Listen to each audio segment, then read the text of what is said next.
সামগ্রী বিতরণের যে অনুষ্ঠানটি আমাদের জাতীয়তাবাদী যুব দলের পক্ষ থেকে অনুষ্ঠিত হচ্ছে, আমি যুব দলের সর্বস্তরের নেতৃবৃন্দকে ধন্যবাদ জানাচ্ছি।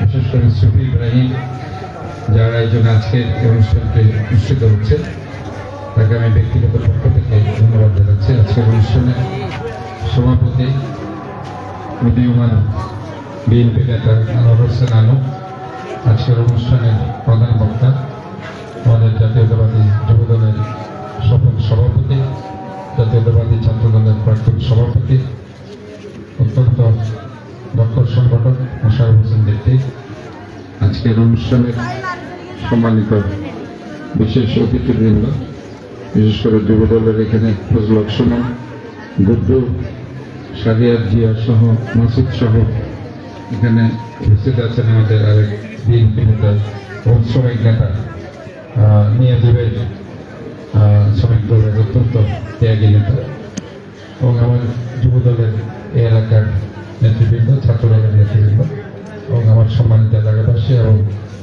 কলকাতার মুসলমান বোন এলাকাবাসী যারা কষ্ট করে আজকে এখানে উপস্থিত হয়েছে। আমাদের নবী করিম সাল্লাল্লাহু আলাইহি সাল্লাম বলেছেন, এই আপনারা রমজান মাসে ঝগড়া করবেন না, বুঝছেন, গুনাহ হয়ে যাবে। এই রমজান মাস পেয়েও যে সমস্ত মুমিন তাদের গুনাহ মাফ করতে পারে নাই, তাদের চাইতে হতভাগা আর কেউ হতে পারে না।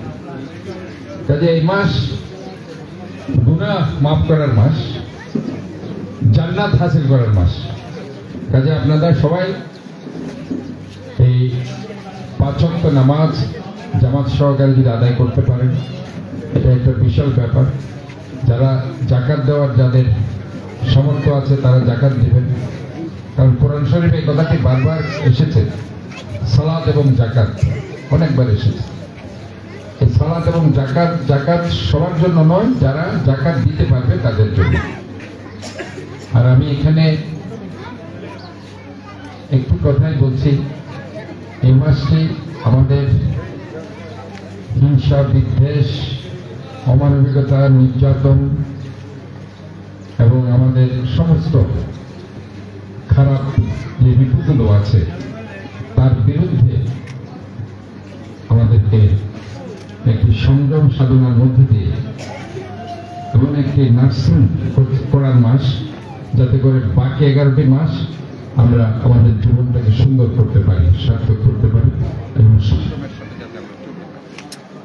আমি মনে করি যে আজকে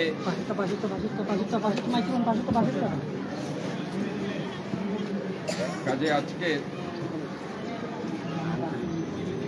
আজকের এই মাসে আমরা যদি সঠিকভাবে আমরা আমাদের এই সংযম সাধনা করতে পারি, তাহলে আমরা যে তাকওয়া অর্জন করার জন্য আমাদের বারবার বলা হচ্ছে যে তাকওয়া অর্জন, আল্লাহ ভীতি, আমরা ওই তাকওয়া অর্জন যদি করতে পারি, আমরা সঠিক মুসলমান আমরা হতে পারবো এবং আমরা ইনশাআল্লাহ জান্নাত হাসিল করতে পারবো। কাজে এটা এমন একটি মাস যেটা জান্নাত হাসিল করার মাস, এবং আমরা সঠিকভাবে আমাদের জীবনকে সঠিকভাবে সুন্দরভাবে সংযমের সাথে চলানোর একটা নার্সিং করার মাস। কাজে আমি আজকে এখানে আপনাদেরকে আমাদের নেত্রী বেগম খালেদা জি আজকে দীর্ঘদিন ধরে উনি আজকে অসুস্থ আছেন, ওনার জন্য আপনারা কায়মনোবাক্যে দোয়া করবেন। আমাদের দেশ নায়ক জনাব তারেক রহমান, উনি দীর্ঘদিন এই মানুষের গণতান্ত্রিক অধিকার, মৌলিক অধিকার রক্ষার সংগ্রাম করছেন। আমাদের নেতাকর্মীরা 16টি মাস সংগ্রাম করেছে, ছাত্র জনতারা তাদের রক্ত দিয়েছে। আমরা আমাদের নেতা হারিয়েছি, গুম, গুপ্ত হত্যা, নির্যাতন, মামলা, হামলা হয়েছে, বিচার বহির্ভূত হত্যা হয়েছে। কাজে এখন সংযমের মাসে আমাদের এমনভাবে আমাদের সংযম সাধনা করতে হবে, যাতে করে 5 আগস্টের পর কিছু নব্য চাঁদাবাজ সন্ত্রাসী আমাদের দলকে ব্যবহার করে কিছু খারাপ কাজ করে আমাদের উপর চাপিয়ে দিতে চাচ্ছে, এগুলি থেকে আমাদেরকে সাবধান থাকতে হবে। এটা এগুলি যদি সাবধান থাকতে না পারি, তাহলে আমাদের দলকে যে আমাদের যে কাঙ্ক্ষিত লক্ষ্য ক্ষমতায় আনার, এটা হয়তো আমাদের জন্য একটা কঠিন হয়ে দাঁড়াবে। কাজে আমি মনে করি আজকে এই সংযমের মাসে আমাদেরকে ওই শপথ নিতে হবে, যাতে আমরা সুন্দরভাবে, যেভাবে আমরা 16টি বছর একটি গণতান্ত্রিক আন্দোলনের জন্য আমরা গণতান্ত্রিক এই যে মানুষের অধিকারের জন্য, মৌলিক অধিকারের জন্য আজকে সংগ্রাম করেছি, গণতান্ত্রিক অধিকারের জন্য। এই সংগ্রামটি সফল করতে হলে আমাদেরকে সংযমের সাথে আমাদের চলতে হবে এবং আমরা তাহলে একটা কাঙ্ক্ষিত লক্ষ্যে পৌঁছাতে পারবো। আমাদের দেশনায়ক তারেক রহমানের নেতৃত্বে, আমাদের দেশনেত্রী বারবার নির্বাচিত প্রধানমন্ত্রী বেগম খালেদা জিয়ার নেতৃত্বে আমরা একটি নতুন দুর্নীতিমুক্ত সমৃদ্ধশাল গণতান্ত্রিক বাংলাদেশ আমরা গড়ে তুলতে পারব। আমি আজকে এখানে যারা আয়োজন করেছে তাদেরকে ধন্যবাদ জানিয়ে আমি আমার বক্তব্য শেষ করছি। আল্লাহ হাফেজ। বাংলাদেশ জাতীয়তাবাদী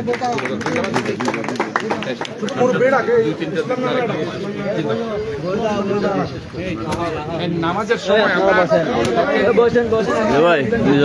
ছেড়ে দেব।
একটা দিত